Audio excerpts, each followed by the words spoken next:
राधे राधे दोस्तों। अगर आपको हमारी कहानियाँ पसंद आती हैं तो प्लीज चैनल को सब्सक्राइब जरूर करें। अरे बहू, तुम यहाँ कहाँ बैठ गई? अभी तो खाने की भी तैयारी करनी है। सब घर पर ही हैं, तो कुछ अच्छा ही बना लेना, वरना रोज तो कहाँ सब साथ बैठकर खाना खा पाते हैं। अचानक सासू माँ ने कहा। अभी तो मैं चाय का कप लेकर बैठी भी नहीं थी, बल्कि हवा में ही झूल रही थी कि इतने में मुझे सासू माँ ने टोका। मैं हैरान थी कि पति और ननद किसी ने कुछ नहीं कहा, क्योंकि नया साल आने में कुछ दिन ही बचे हैं, या यूं कहें कि कुछ ही वक्त बचा है। लेकिन उससे पहले उसे सेलिब्रेट करने की तैयारी घर में चल रही है। घर के सभी सदस्य बाहर हॉल में बैठकर उसी सेलिब्रेशन की प्लानिंग कर रहे हैं, पर सासू माँ ने तो मुझे प्लानिंग में बैठने ही नहीं दिया। शायद वो सीधा मुझे तैयारी क्या करनी है यही बताने वाली हैं। पिछले साल की तरह प्लानिंग ये सब लोग मिलकर करते हैं, पर तैयारी मुझे अकेले करनी होती है। मेरी शादी को अभी दूसरा साल ही चल रहा है, पर ये बात मुझे बहुत अच्छे से समझ में आ गई।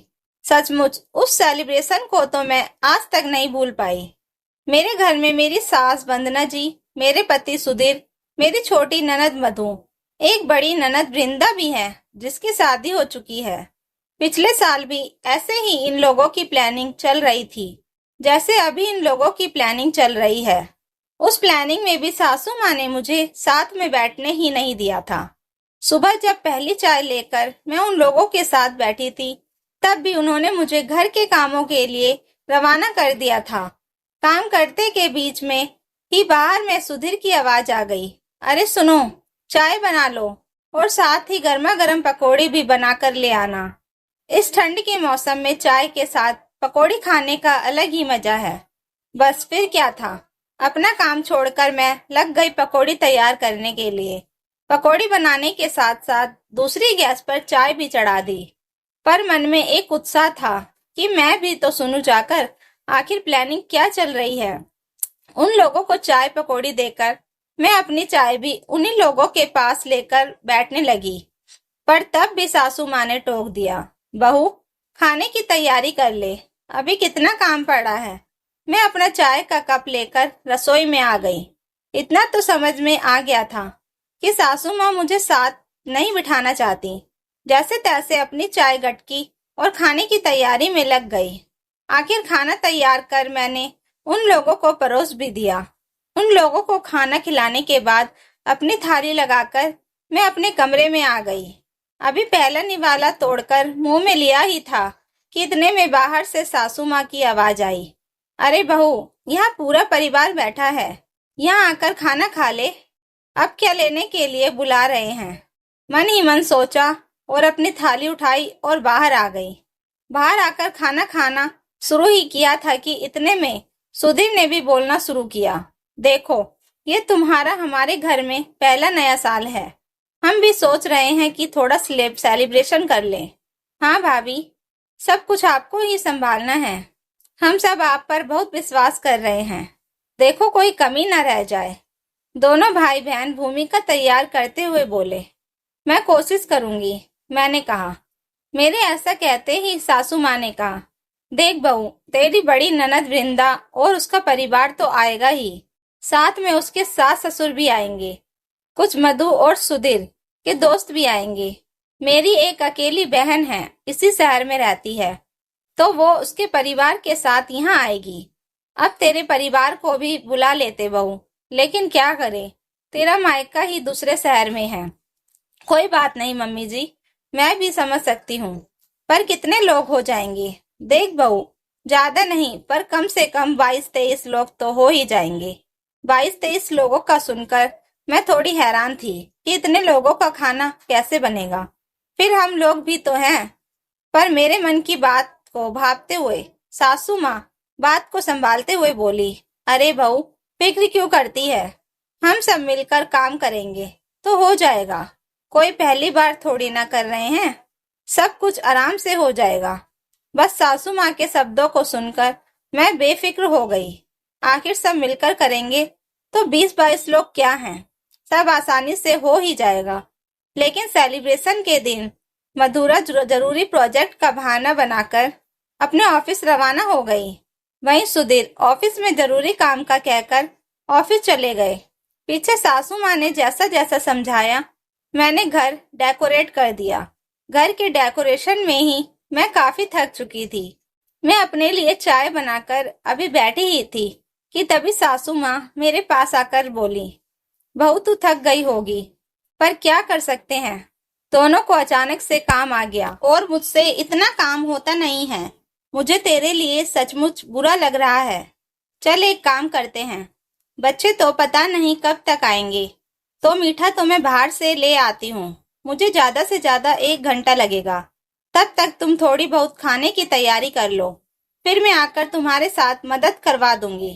कहीं ऐसा ना हो कि मेहमान ही आने लग जाए और उन्हें ही हमारी मदद के लिए रसोई में आना पड़े। मुझे समझाकर सासू माँ अपना बैग उठाकर रवाना हो गई और मैं रसोई में अपने काम पर लग गई। एक तो इतनी ठंड, ऊपर से मैं रसोई में अकेली काम कर रही थी। घर में कोई नहीं था। सासू माँ को गए भी 3 घंटे हो गए। मैं अकेली ही रसोई में लगी रही। जैसे तैसे मटर पनीर, दाल मखनी, दम आलू और फ्राइड राइस, वेजिटेबल रायता बनाकर रखे ही थे कि अचानक डोरबेल बजी। जाकर दरवाजा खोला तो सामने वृंदा दीदी, जीजा जी और उनके सास ससुर और बच्चे खड़े थे। साथ ही सासू माँ भी। उन्हें देखकर मैं ज्यादा हैरान थी, पर इतने में सासू माँ मुझे परे हटकर रसोई में आ गई और सामान रखते हुए बोली, अरे बहू आज तो बहुत भीड़ थी, देख कितने घंटे लग गए। अरे नानी, हम शॉपिंग करने भी तो गए थे, अचानक दीदी का बेटा रसोई में आते हुए बोला। ये सुनकर सासू माँ झेप गई और अपनी झेप मिटाते हुए बोली, अरे बहू आखिर नया साल है, बेटी और उसकी सास को खाली हाथ थोड़ी ना भेजती, इसलिए गिफ्ट खरीदने भी चली गई थी और वृंदा को भी वहीं बुला लिया था। बिना मेरी प्रतिक्रिया जाने वो जाकर वृंदा दीदी के ससुराल वालों के साथ बैठ गई। सबको चाय पकड़ाने के बाद मैं रसोई में आटा गूंदने के लिए आ गई। थोड़ी देर में सासू माँ के फोन करने पर सुधीर और मधु भी आ गए। थोड़ी उम्मीद बंधी कि ये लोग मेरी मदद करेंगे, पर ऐसा कुछ नहीं हुआ। किसी ने रसोई में आकर देखा तक नहीं कि मैं अकेले कैसे क्या मैनेज कर रही हूँ। थोड़ी देर बाद बाकी बचे मेहमान भी आ गए। ना मैं कपड़े चेंज कर पाई, ना ही मैं तैयार हो पाई। बस मैं इन लोगों को चाय पानी परोसने में ही लगी रह गई। थोड़ी देर बाद इन लोगों ने केक कटिंग किया, तब भी मैं रसोई में कढ़ाई चढ़ाने में लगी रह गई। इन लोगों ने बाहर केक कटिंग और सेलिब्रेशन के वक्त काफी फोटो भी क्लिक किए। मुश्किल से मैं 2-3 फोटो में ही आ पाई, वो भी इस कारण कि वृंदा दीदी के सास ससुर ने मुझे बुला लिया।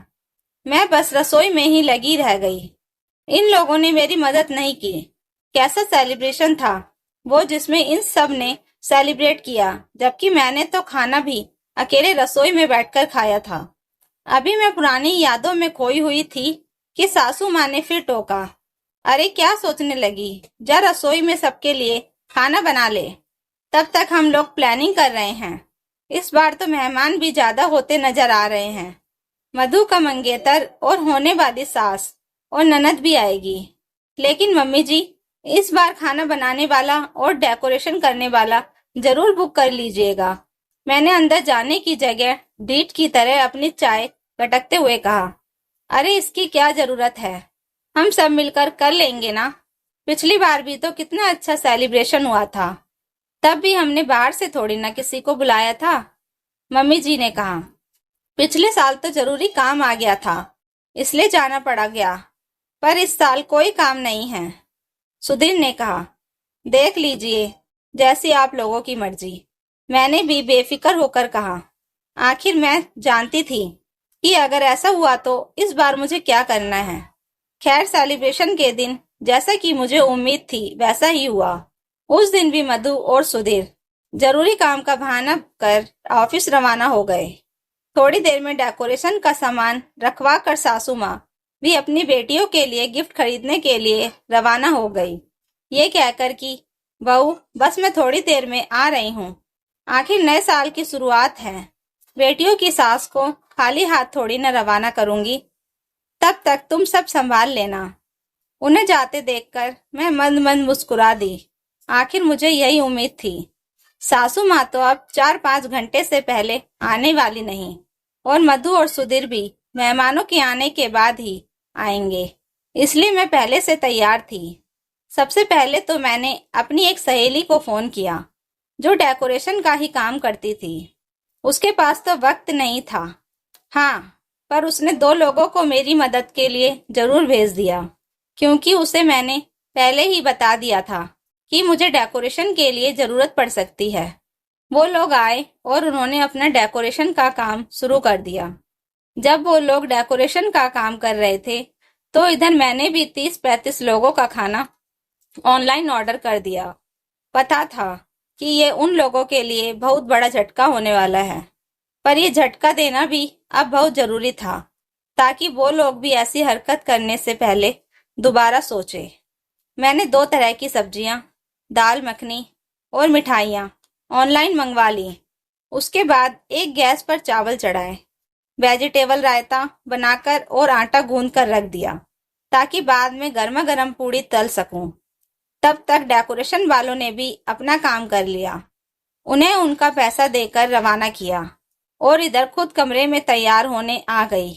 अभी मैं तैयार हुई ही थी कि इतने में बड़ी ननद का परिवार भी आ गया, और जैसे कि मुझे उम्मीद थी, उनके साथ साथ ही सासू माँ और मधु भी अंदर आई। अरे मैंने वृंदा और मधु को भी शॉपिंग करने ही बुला लिया था, सासू माँ हंसते हुए बोली। पर अंदर डेकोरेशन देखकर सब लोग खुश हो गए। इतने में मधु ने मेरी तरफ देखकर कहा, भाभी तो बहुत अच्छे से तैयार हुई हैं, खाना बन गया क्या? हाँ दीदी, सब तैयार है।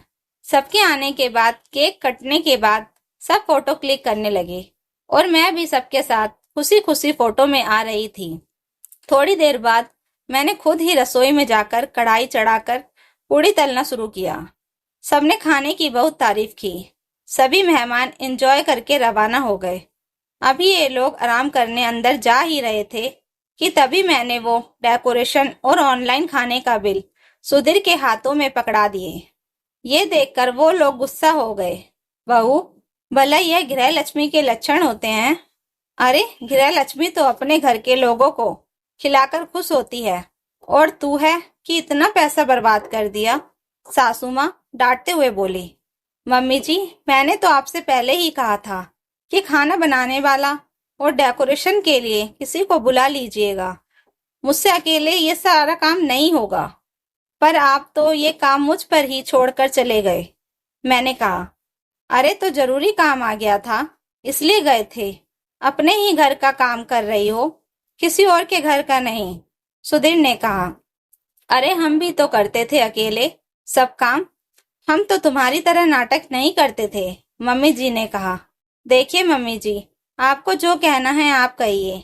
गृह लक्ष्मी थी, इसलिए अपने घर की इज्जत रखते हुए काम करवा लिया, वरना जिस तरह आप लोग एक एक कर बहाना कर निकलते हो ना, उस हिसाब से तो मुझे भी अपने मायके रवाना हो जाना चाहिए था।